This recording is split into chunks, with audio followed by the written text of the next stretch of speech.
Di hadapan polisi Polrestabes Palembang, Johan Aditya Dwi Putra 21 tahun melaporkan pembegalan yang dialaminya dini hari tadi yang membuat ia harus kehilangan motornya. Warga Bungaran 5 Kelurahan 8 Ulu Palembang menerangkan, motor yang digunakan sehari-hari untuk berdagang angkringan dirampas dua pelaku setelah korban diancam dengan senjata tajam. Peristiwa terjadi saat korban pulang setelah menutup angkringannya. Saat berada di Jalan Kapten Ceksia 24 Ilir Bukit Kecil, korban didekati dua pelaku yang menodongkan senjata tajam ke arah korban. Korban kemudian dipaksa menyerahkan motornya.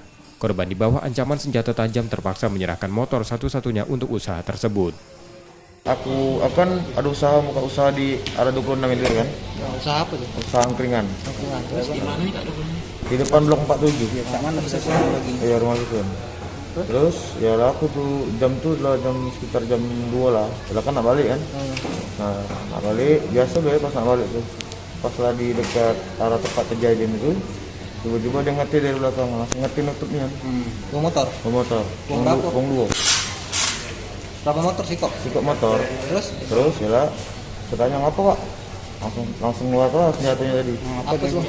Ya lah senjata sajam. Pedang apa pisau badik? Badik sama pedang. Dua ya? Bong warga loh. Ya, sempat beragangan.